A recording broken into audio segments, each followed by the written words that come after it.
melt is when I'm ocean away.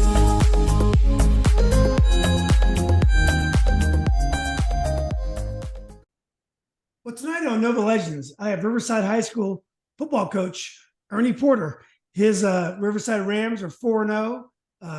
Coaches in his third season as head coach at Riverside. He was the assistant coach and defense coordinator for many years. Also coached at Ashburn Youth Football League. But it's got the whole area buzzing behind his Rams. Coach, nice to meet you. Congratulations on a great start. I appreciate it. Thank you for having me. I'm a big fan of yours, so I appreciate you having me on. Oh, I appreciate you saying that.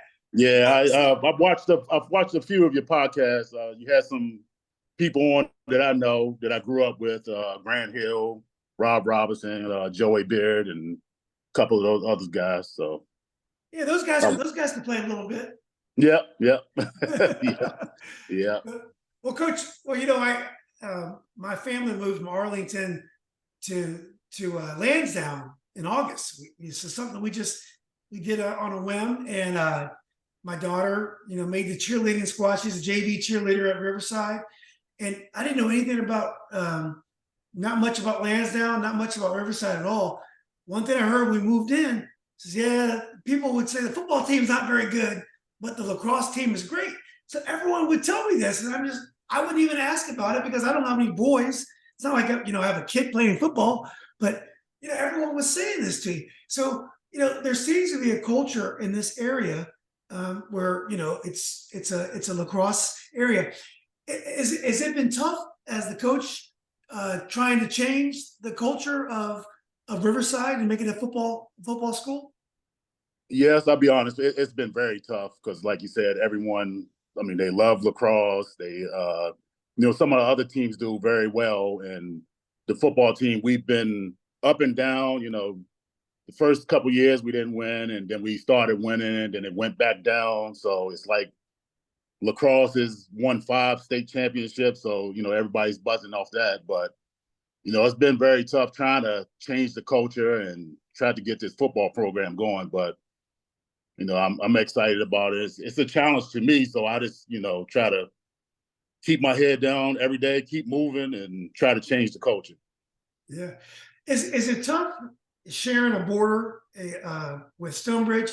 Stonebridge is one of the the most storied football programs in Northern Virginia, if not the state.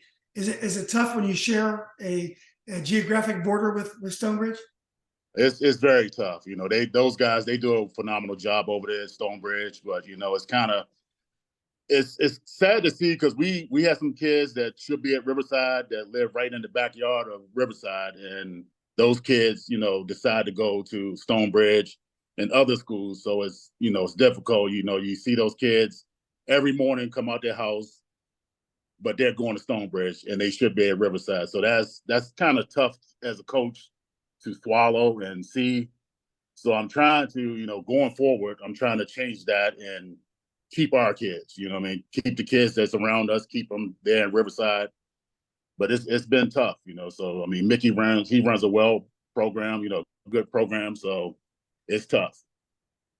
What are the rules about transfer? I know that in every jurisdiction, players are going to move around. That's just the way it is. Even if you have rules, people are going to move if they want to play somewhere. So there's always going to be some movement of players. But what are the rules in Loudoun County about for eligibility for sports and particularly football? Honestly, I'm still trying to figure it out myself. It seems like the rules are changing all the time. Normally they would have to live in the district, where they're zoned to go to school, but people are finding ways around that, and they're saying they're moving, but they're still staying in the same place, and so I really don't know the rules these days. So it's hard to figure out. Yeah, I had heard that if you transferred before your freshman year and you provided your own transportation in Loudoun, that's fine. But certain schools you couldn't do that. Some schools were different. I just heard Loudoun had all these kind of random rules, but that's I guess we'll figure that out. So Coach, you were a defensive coordinator before you were a head coach. Yes. When you became a head coach, did you keep the defense as your own? Did you, how did you change how the coaching staff approached the special teams, the offensive team, and the defensive team? Right. So when I took over as the head coach, I still, I was the defensive coordinator for that first, year. But I had some guys that was, with me before that the second year I could trust. And, I turned the defense over because I knew that I was going to be involved in other things, special teams, offense, and just the overall taking care of the team. So I had, a guy, DeAndre Burnett that, I could trust to give the defense to, so that was a big thing for me. I'm be honest with you, I'm still heavily involved with the defense, but I try to let my guys coach and do their thing, but I'm always watching, I'm always suggesting things and see what I see, but I try to let them coach. But it's been tough because I'm a defensive guy, so I see things all the time. So yeah. Do you think defensive coordinators make the best head coaches, or it just depends on the circumstance? Honestly, I wouldn't say that. I think overall being an all-around coach, because I know offense, I know special teams, I know defense. So I think being all around helps you too, but, I definitely think defensive coordinators have a different mindset, and that's nothing against offensive coordinators because I've never met an offensive coordinator that doesn't have a good play. So, those guys, they're a little different, but, I think being all around, it helps you a lot. Who have been your biggest influences in terms of your coaching, your philosophy, how you handle yourself in front of your kids, and also with the community? Well, I grew up in Reston. I went to South Lake, so I had some very good coaches there. I had Bob Comerford, I had Gordon Lee, Bob Grauman. Oh, did you? Yeah, I had all those guys as coaches. So that's those guys played an important role in shaping me who I am. So it was very important, and I try to take a little bit of their styles and put it into what I do. And then I've coached with some great guys too. I was at South Lakes a little bit before I came to Riverside, so I was with Trey Taylor for a short time. And I'll be honest with you, I think Trey is a great coach. So I've learned some things from him. So is coaching kids in Loudoun County much different than coaching kids in Fairfax County? I would say so. There's talent in both sides, Fairfax County and Loudoun, but Loudoun it's competitive. It's definitely competitive in Loudoun County, and you have a lot of great coaches in Loudoun County. So you got to always be on your A game, and always it's a challenge. So, but I love it. I love the challenges and trying to get these guys. So it's a good thing. What kind of player were you? What year did you play at South Lakes, and how did you do as a player? I played, so I was there from 86 to 90. I played fullback and I played some corner later on in my career, junior and senior year. I was a team player, do whatever coaches asked me to do, and hard nosed, so I played with Galvin Morris, good friend. He's a good friend of mine, and we still keep in touch. So all those guys are, South Lakes that's home for me. So well, you're the second most famous 1990 graduate of South Lakes behind Grant Hill. I wouldn't say that. Was that? I think Galvin might have that one. Yeah, that's right. That's right. Yeah. So when you I know you coach in the youth leagues for many years. What kind of things did you learn from coaching in the youth leagues? Is that a good stepping stone for a coach? I know many coaches. A typical path for coaches is they play in college and they join a high school staff. Right. They may never coach youth league. Right. Right. What do you think about youth league as a stepping stone to a high school coach? I think it's great because it allows you to, in youth league, you gotta deal with many things. The kids, you gotta develop, those kids, and they have the rule in Ashburn, when, I was coaching there, they had the rule where you had to play every player at least 6 plays. So it teaches you to adapt and, use your players, develop, and that's one of my biggest strengths. I like to develop players.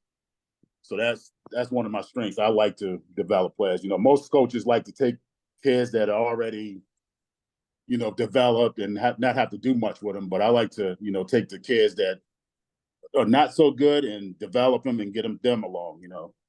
So I think youth league helped me with that, just learning.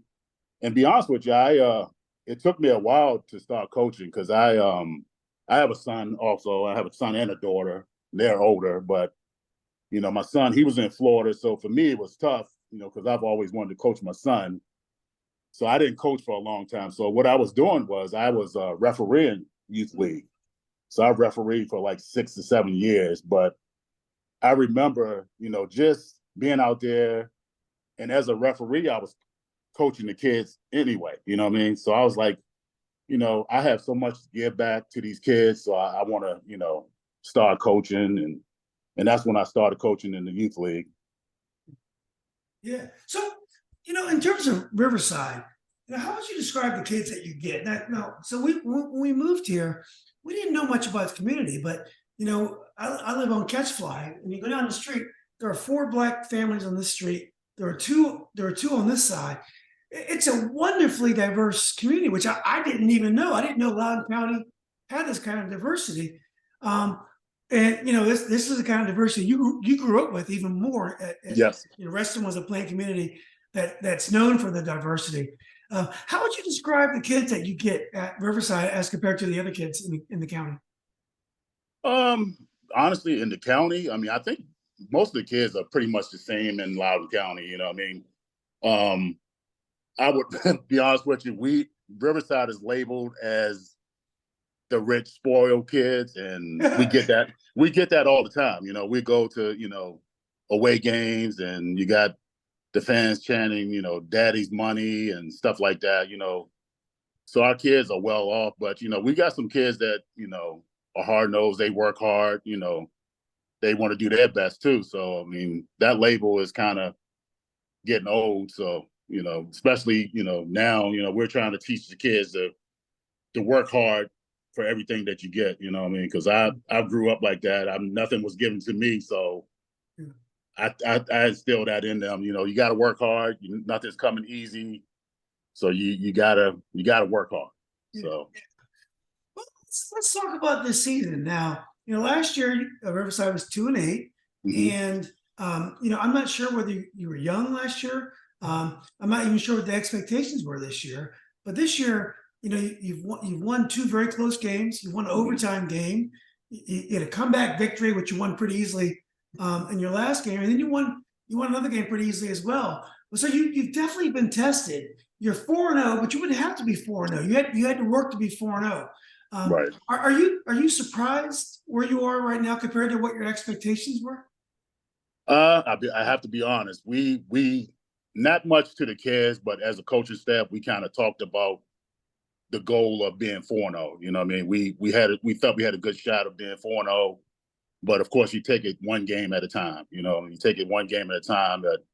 But I thought that we had a good shot to be 4-0. Now, I know there's still a lot of people that don't really believe in us. You know what I mean? So we got some tough games coming up in the next couple of weeks, and that's going to kind of show us where we are. But like you said, being in those tough games and being able to come back in some of those games is kind of building character. And I'll be honest, last year, our team, we were talented, but we just could never really put it together. We had talent, but for whatever reason, our kids didn't believe. If we would get down by 7, 14 points, it was over because our kids didn't believe we could come back. This year, it's a different mindset. And me as a coach, it's a different mindset too, because even the Heritage game, we were down 14-0, and I remember after the game saying to myself, I said, I never really got tensed or I try to stay calm. You know what I mean? Because that's how I am. I try to stay calm for the kids, and because if they see me panic, then they're gonna panic. So I try to stay even keel, stay calm, but those kids are starting to believe that they can come back and they can score, they can stop people. So it's been fun to watch. Yeah. Well, tell us about your quarterback. I'm slipping on his name. I know he's got 11 touchdown passes, so he's off to a tremendous start. I know you have quite a good passing game. Tell us about your quarterback.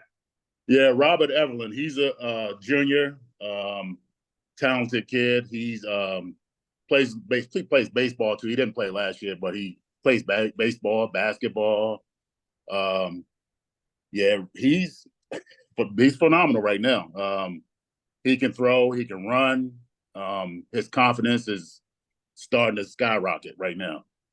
And we have some weapons, so it's not really like we have to get the ball to one or two guys. We can spread the ball around a little bit. So, I think we were talking the other day, and we have multiple guys with, multiple catches and also multiple touchdowns. So it's a good thing to have. We have a good running back too, but Robert is that leader on offense. And as his confidence goes, that's when the offense goes. Yeah. I saw your running back was player of the game one week. I can't remember his name. What's his name? And tell us a little bit about your leading rusher. Ed Abbott. Ed came to us last year from Parkview. He was at Parkview, but he came over, transferred over, and I remember seeing Ed play in youth league like 2 years ago, and I was thinking, oh man, this is a tough kid right here. I would love to have him. But then he went to Parkview, and then an opportunity came up that he wanted to come and play for Riverside. So, that was a good opportunity for him. And he came in and he's like a little bowling ball, just rolling through the defenses. So he's a good runner. He kind of reminds me of Emmitt Smith, I think. So that's why I gave him number 22. So he reminds me of him a little bit. But yeah, he's a good player, definitely a good player. Yeah. Now, Coach, when you look at your talent, and I mean, you got a very nice quarterback, a nice running back. Do you have a system, and that every year you run the same system, or do you change depending upon the talent that you have in a particular year? Yeah, I think as a coaches, you gotta adapt to your talent. I know this year for us, it's a new offense because I got a new coordinator, Bobby Lowley. He came in, so everything was new this year for us. So we spent most of the summer doing offensive stuff. Defense we were lagging behind. I think you saw that in the first two games because the whole summer we spent a lot of time on offense because we had a new coordinator. But yeah, as far as defensive wise, we pretty much stuck to the same thing. We tweaked some things here and there, but for the most part, we stuck to, what we do and, our kids and stuff like that. So they pretty much know the defense and we can adapt when we need to. Yeah. Well, you're getting ready to go into your district schedule. I believe that you've had one district game so far. Is that right, Coach? We actually haven't had any district games yet. We play Loudoun County this coming week, which is going to be a tough game. And then we start our district play with Briarwoods, another very good team. Yeah, Briarwoods is one of the top teams in there. Now, being 4-0 and being tested, so it's not like you're 4-0 and playing against teams that you're much better than. You had to use all your talent and all the things you worked on in practice to get to win. Have you set different goals now for the season, or are you just going to take it, one game at a time and just try to play every opponent like it's the only opponent on your schedule? Yeah, and that's our mindset. We want to play, one game at a time. We don't want to overlook anyone or look past anyone, but we have a goal. We want to, I want to at least be, 7-3, 8-2, if not better, but we definitely want to take it one game at a time. And like I said earlier, I know, a lot of people still don't believe in us, but that's okay. We want to, we want to earn our respect. So we're definitely going to, come to play. Yeah.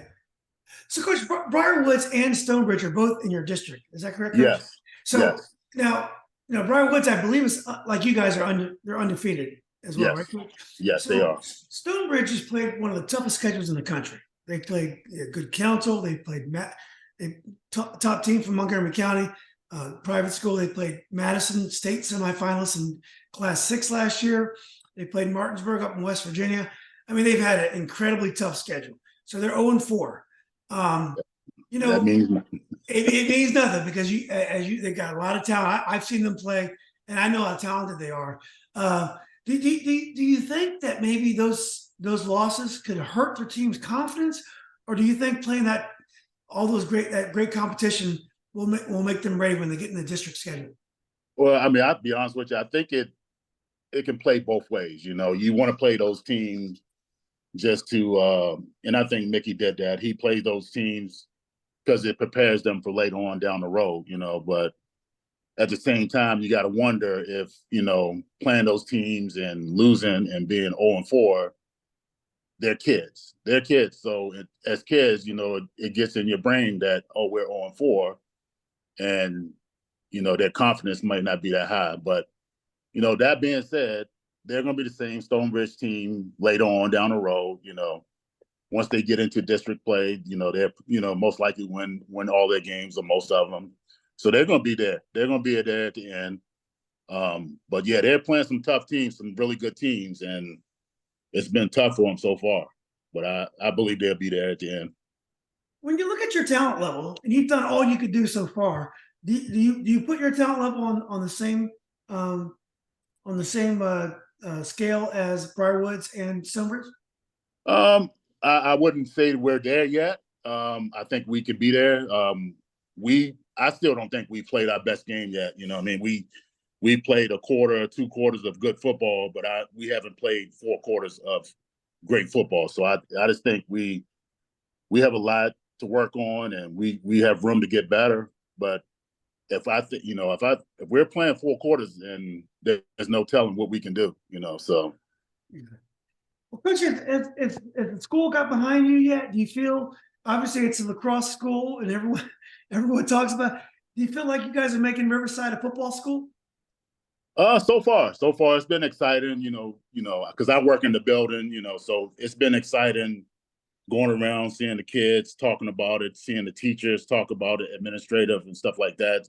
So it's been a good feeling, you know, even going out in the community, you know, people coming up and congratulating you and telling you what, you know, great job you're doing and stuff like that. So it's a big difference, and it makes us feel like we're in the right direction, you know. So, but our job is not done yet, so we're not satisfied. Yeah, it's wonderful when you walk around Lansdowne. The kids have their helmets on their front yard, their names. Yeah. So you see, like, it's a wonderful feeling, you know, when my daughter walks to school. Also, got to say, Coach, your JV staff does a great job. I don't know the names of the coaches. I've been to all the games, and they're one play away from being undefeated as well. Yeah. I think your freshman team was undefeated, I believe, with a tie. Yes. But it looks like you've got the program headed in the right direction, and you know, it's a tribute to you and your hard work. And you know, we're just happy to be as a father of a cheerleader to be a small part of it. Thank you, I appreciate it, and I'll have to find you at the game and say hello to you. So, but I'm definitely it's nice to have you in the area now. So. Yeah, I will definitely come and introduce myself the next game, as long as you're not too busy. I know you got to do your thing. But Coach, look, I know you're busy. I appreciate you taking time to talk to me. We're big. I was a Robinson Ram. Now I'm a big Riverside Ram fan now. So we're very happy to be part of the program, and we're just you know, we're not trying to take credit for all this success that's going on, but we're going to enjoy it anyway. Yep. Welcome to the family. Yeah, that's great, Coach. Well, look, Coach, enjoy the rest of your weekend. Stay dry, and you know, good luck against Loudoun County. Thank you. Appreciate it. Thanks. All right, Coach. Nice meeting you. Bye bye. Take care.